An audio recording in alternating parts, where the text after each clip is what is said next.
What's up? What's happening? What's going on? Welcome back to Anything Animation Station. I'm listening for anything and everything animation. Welcome back to Disney-Vember. Welcome to my review of a movie that doesn't get nearly the amount of respect it deserves, and it's going to get that respect today. Let's talk about Pocahontas. Yes, I know it's historically inaccurate. I know the actual real-life story and how dark and tragic it is. But this is Disney. Disney is always going to try to take things like this and make it a bit more suitable for children. And this is one that a lot of people seem to really not like, and I don't understand it. It was one of my favorites as a kid, and it's still one of my favorites now. Now, do I think it's as amazing as Lion King and Aladdin? No. It is not that good, but I still think this movie overall is really good, and I will always personally love it. So, without further ado, let's dive right into the review. Let's start with our plot synopsis, and once again, it's a nice short one, so let's dive right in. In 1607 England, a ship carrying British settlers sails for North America on behalf of the Virginia Company in search of gold and other rich materials. Among those on board are Captain John Smith, voiced by he who shall not be named, and Governor Ratcliffe, voiced by David Ogden Stiers. A storm erupts, and Smith saves the life of an inexperienced young settler named Thomas when he falls overboard, befriending him in the process, serving as his big brother. In the New World, Pocahontas is on top of a waterfall where she can dive into the lake to swim and then get on to Nakoma's canoe.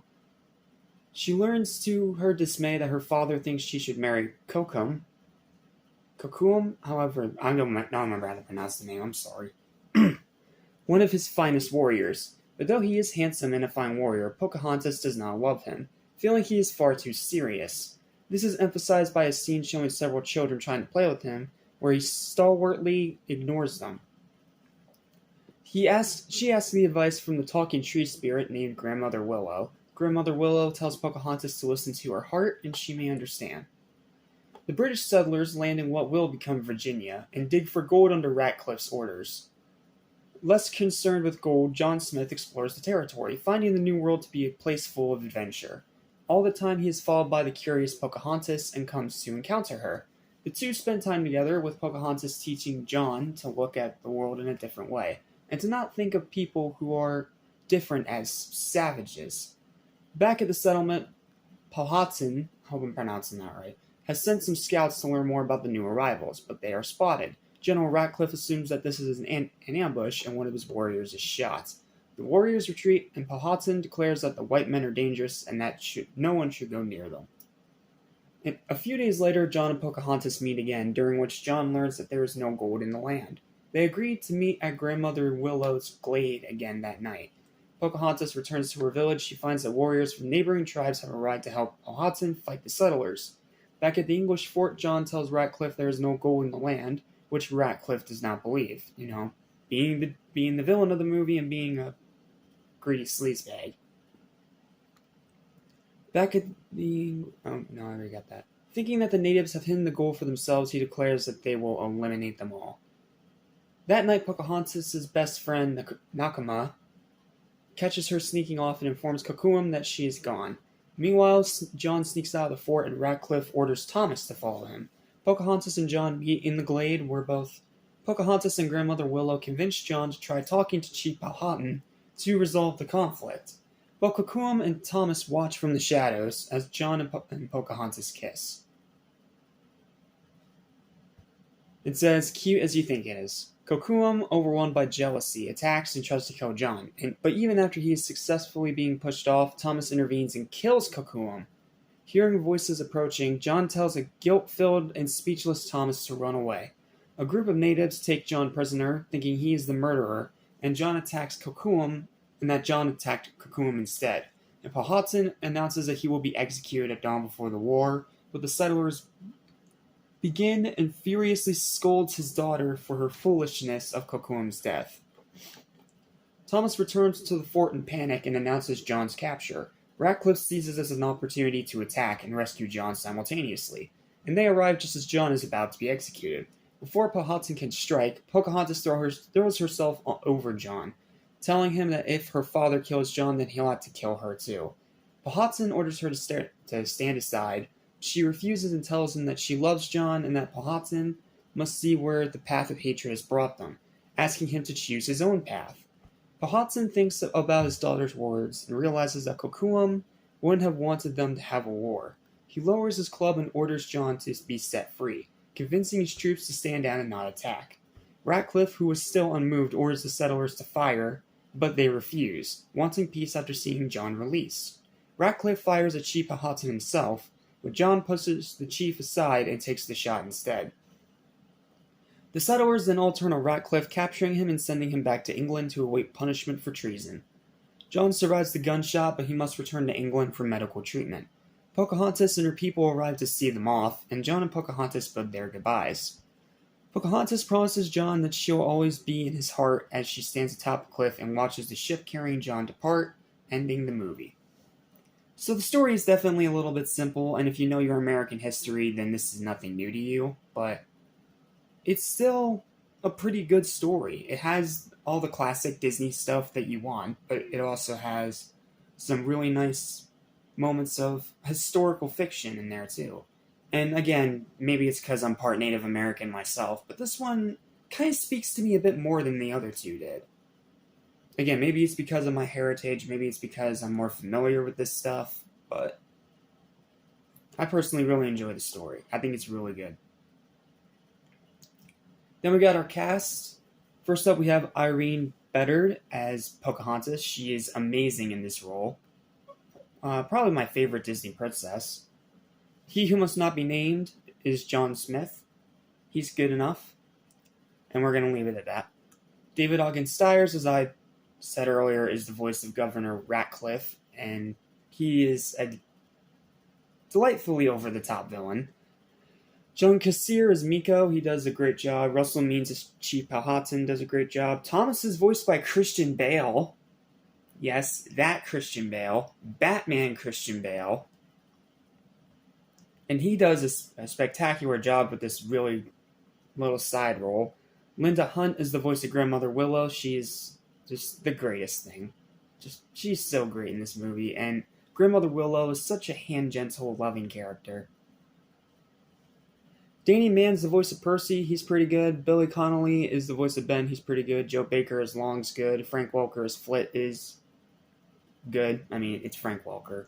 Michelle St. John as Nakoma is great. James Apamut Fall as Kocoum is great. Gordon Tutusis as Kakata is great. And then we had Judy Kuhn as the singing voice of Pocahontas, and she is amazing at singing these songs. And then Jim Cummings as the voice of the chief and Kakata for the singing parts. And it's Jim Cummings. Of course he knocks it out of the park.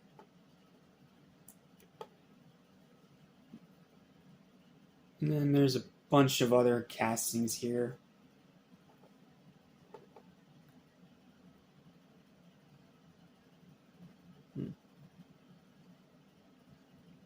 So yeah, there's the cast. There's the story.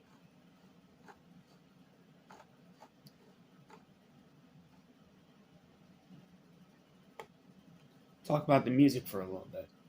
Following the death of his longtime collaborator, Howard Ashman, in 1991, Alan Menken wrote the remaining songs for Aladdin with Tim Rice at his home in London, in which the New York-based composer found to be difficult.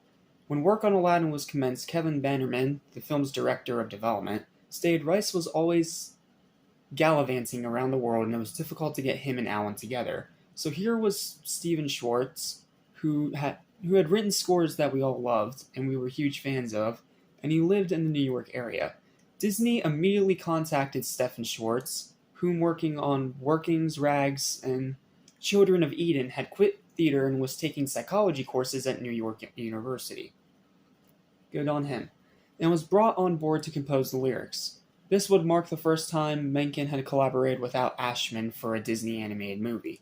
Menken commented that their work included moments of tension because Schwartz is also capable of writing music, and Menken has had experience with lyrics. They both wanted to go to the keyboard, but they arrived at a working strategy. There's a lot of songs in this one. A lot. You have all the score songs, and then of course you have the main stuff. You have the Virginia Company, that's the opening song of the movie, that one's pretty good. You have the reprise of it later, which is pretty good. Then you have Steady as the Beating Drum, that one's also really good. Just Around the River Bend, that's a cute song. Listen with Your Heart is sweet. Mine is hilarious. Listen to Your Heart again, still really good. But the big standout here obviously is Colors of the Wind. It's arguably one of the best Disney songs ever made, and it's only gotten better with its age. And then, of course, there's Savages. The song that you either really like or really hate. Me personally, I really like it, but I can understand some people that don't like it. It's all a matter of perspective and personal taste. And then you have the orchestral score, which is amazing as always. This is Disney, after all.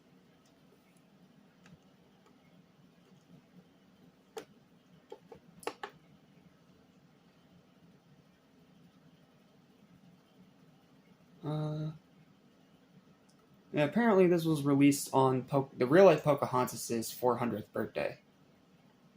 Interesting. Let's talk about the reception for a little bit, because I find this a little interesting. Review aggregator Rotten Tomatoes gave the film a rotten rating of 55% based on reviews from 56 critics and reports a rating average of 5.91 out of 10. At Metacritic, which assigns a weighted average score out of 100 to reviews from mainstream critics, the film received an average score of 58 based on 23 reviews. The film received mostly positive reviews from audiences. Critics generally tended to fault the film for being derivative of earlier movies. Okay, that's fair. The songs in the movie were also criticized as being of a poorer quality than the songs in previous musicals. How dare you, they're just as good if not better. Rotten Tomatoes summed up the critical response to the movie of the film, such as, Pocahontas means well and has moments of startling beauty, but it's largely a bland, uninspired effort with uneven plotting and an unfortunate lack of fun. I disagree, but whatever. An editorial in the LA Times critiqued America's fascination with the Indian princess trope, posting that they were rarely shown as having anything more important in her life than her male relationships. The editorial then went on to criticize the film for focusing on Pocahontas' relationships with her male companions as opposed to developing her as an independent character. Well, she was kind of already developed. That's what Colors of the Wind was for. That was her development.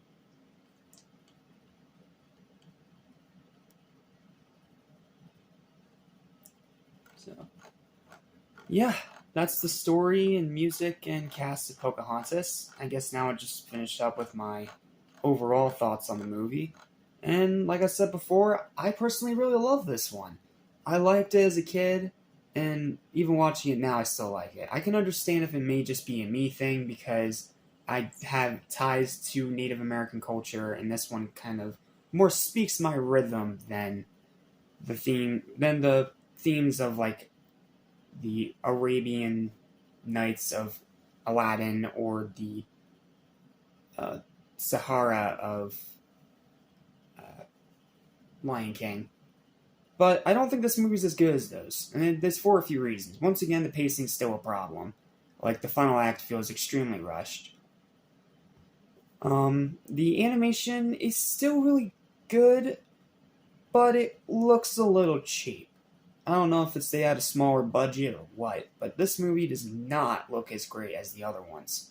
It has some really beautiful moments, like Colors of the Wind, that whole little sequence with the leaves blowing all around Pocahontas as she's singing. That part is absolutely gorgeous animation-wise. But I don't know, it just seems really cheap. It's really good animation still. This is still Disney after all, but I don't know, maybe they didn't have as big of a budget or didn't have enough time, but I'm not really sure. But whatever it is, it definitely looks worse than the last two movies. But not by much, it's still really good animation. And then if I had to make one other big complaint, it's that Ratcliffe, as fun of a cheesy over-the-top villain as he is, he pales in comparison to Jafar and Scar. So, because of that, he also becomes a little bit forgettable. But that's really all the negatives I have with this movie. And then the mixed aspect is obviously the historical inaccuracy to the actual real-life story of Pocahontas, which is far more tragic, but at the same time, it is Disney. I can understand them needing to find a way to make this more suitable for kids, because the actual story is not kid-friendly in the slightest. So, yeah, but as it is, I still really enjoy Pocahontas, and I will always find this movie very entertaining, and I will always defend it.